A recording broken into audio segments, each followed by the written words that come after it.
네, 안녕하십니까. 오늘 선생님들과 함께 욜로상피세포암과 신세포암 치료에서 아벨로맙의 역할이 어떻게 확장되고 있는지 그 최신 지견들을 한번 깊게 들여다보려고 합니다.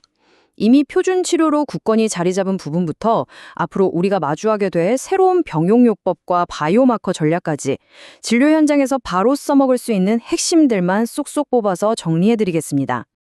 오늘 우리가 같이 살펴볼 내용인데요. 먼저 아벨루맙이 어떻게 표준 치료가 되었는지 그 근거를 다시 한번 탄탄하게 다지고요. 거기서 멈추지 않고 한 단계 더 나아가서 새로운 병용요법의 가능성은 어떤지, 또 환자 선별을 위한 차세대 바이오마커는 뭐가 있는지 한번 살펴보겠습니다.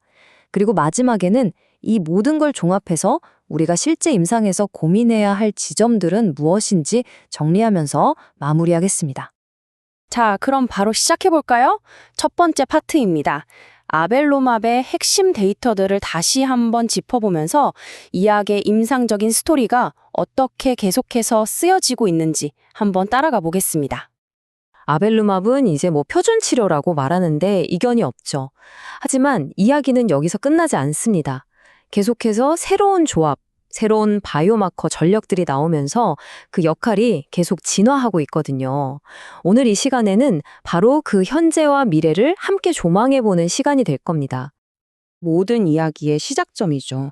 아벨루맙을 지금의 자리에 있게 한 바로 그 요로상피세포암 1차 유지요법의 근거가 된 제이벨린 블레더 100 연구부터 한번 살펴보겠습니다. 이 연구의 핵심 결과입니다. 그래프가 모든 걸 말해주죠. 보시는 것처럼 아벨루맙을 추가한 유지요법이 최적 지지요법, 즉 BSC 단독군에 비해서 전체 생존기간 OS를 통계적으로 아주 의미 있게 개선시켰습니다. 바로 이 데이터가 아벨루맙을 현재 치료 가이드라인의 중심으로 올려놓은 결정적인 근거가 된 거죠. 근데 이게 그냥 전체 환자에서만 좋았던 게 아닙니다. 장기 추적 데이터를 뜯어보면요. 우리가 임상에서 자주 뵙는 고령 환자분들이나 상대적으로 예후가 좋은 환자분들, 그러니까 거의 모든 하위 그룹에서 일관된 이점을 보였고요. 더 중요한 건 이 과정에서 환자분들의 삶의 질이 떨어지지 않고 잘 유지되었다는 점입니다. 생존 기간이 늘어난다는 게 그냥 단순히 힘든 시간을 더 보내는 게 아니라는 걸 보여주는 데이터입니다. 환자가 심각한 증상이나 독성 없이 정말 질 좋은 시간을 보낸 기간, 이걸 QTWST라고 하죠. 이 기간이 3.3개월 더 길었다는 겁니다. 이거야말로 우리가 환자분들께 치료를 설명할 때 굉장히 강력한 메시지가 될 수 있습니다. 특히 우리가 진료실에서 정말 많이 뵙는 고령 환자군 데이터를 한번 보시죠. 65세 이상 환자분들에서 OS 중앙값이 무려 26.1개월입니다. BSC 단독군의 15.5개월과 비교하면 이건 정말 엄청난 차이죠. 실제 우리 환자분들에게 큰 희망을 줄 수 있는 결과입니다. 여기서 정말 흥미로운 게 이 통계 분석 방식인데요. 기존의 p-value 기반 분석으로는 수가 적어서 유의성을 딱 잘라 말하기 어려웠던 아시아인 하위 그룹 데이터가 있었거든요. 여기에 베이지안 재분석이라는 다른 기법을 적용했더니 치료 이득을 볼 확률이 85% 이상으로 아주 높게 나타났습니다. 이건 사실상 인종에 관계없이 일관된 효과를 기대할 수 있다는 아주 강력한 근거가 되는 거죠. 자, 그럼 이제 한 단계 더 들어가 보겠습니다. 아벨루맙 단독요법을 넘어서 이걸 다른 약제와 함께 썼을 때 과연 어떤 시너지를 만들어낼 수 있을까요? 현재 시도되고 있는 새로운 병용요법들을 한번 살펴보겠습니다. 이 표를 보시면 지금 어떤 시도들이 이루어지고 있는지 한눈에 딱 들어오죠. 요로상피세포암에서는 ADC 같은 약물과 또 신세포암에서는 엑시트닙 같은 TKI와 병용하는 연구가 활발하고요. 심지어는 근치민성 방광암에서는 수술 전에 써보는 네어 어주번트 요법으로서의 가능성까지 탐색하고 있습니다. 제벨린 리널 103 연구의 최종 결과를 보면 우리가 생각해볼 지점이 많습니다. 분명히 PFS와 ORR, 즉 무진행 생존기관과 반응률에서는 기존 표준 치료였던 수니트닙보다 훨씬 좋은 결과를 보여줬어요. 그런데 최종 목표였던 전체 생존기간 OS에서는 아쉽게도 통계적 유의성에 도달하지는 못했습니다. 이 절반의 성공이 어쩌면 병용요법의 복잡성과 앞으로의 과제를 잘 보여주는 사례라고 할 수 있겠습니다. 자, 이렇게 강력한 치료법들이 계속 나오고 있는데, 그렇다면 이 치료의 혜택을 최대로 볼 환자들을 어떻게 더 정교하게 골라낼 수 있을까요? 바로 이 질문이 우리를 다음 주제 차세대 바이오마커의 세계로 이끌어갑니다.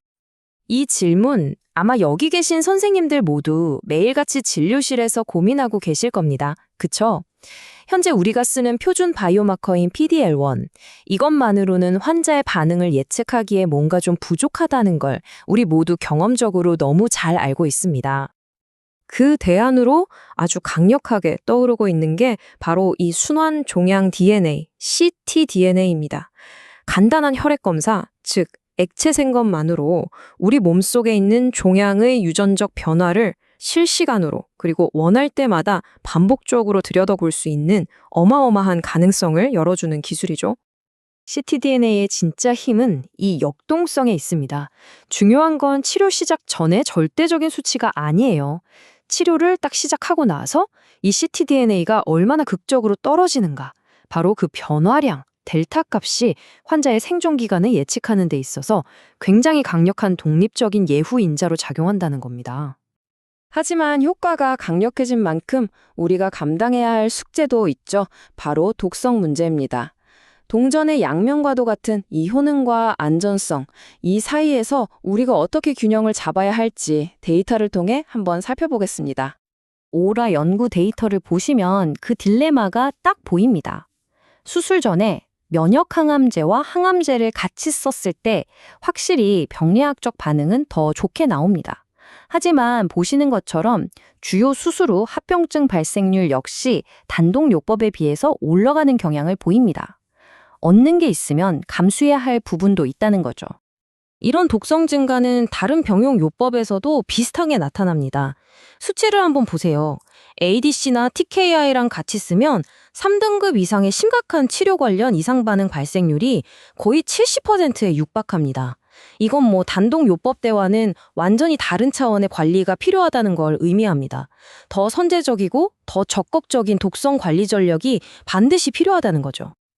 자, 그럼 오늘 쭉 살펴본 내용들을 종합해서 우리 진료실로 돌아갈 때 머릿속에 꼭 담아가야 할 핵심 메시지는 무엇일지 한번 정리해 보겠습니다.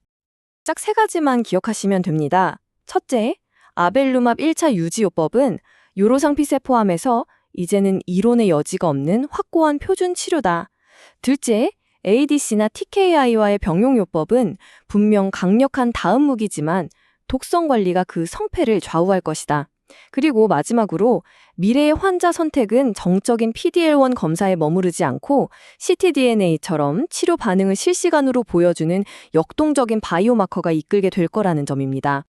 마지막으로 이 질문을 선생님들께 던지면서 마무리하겠습니다. 앞으로 이런 병용요법이 점점 더 표준이 되는 시대가 올 텐데요.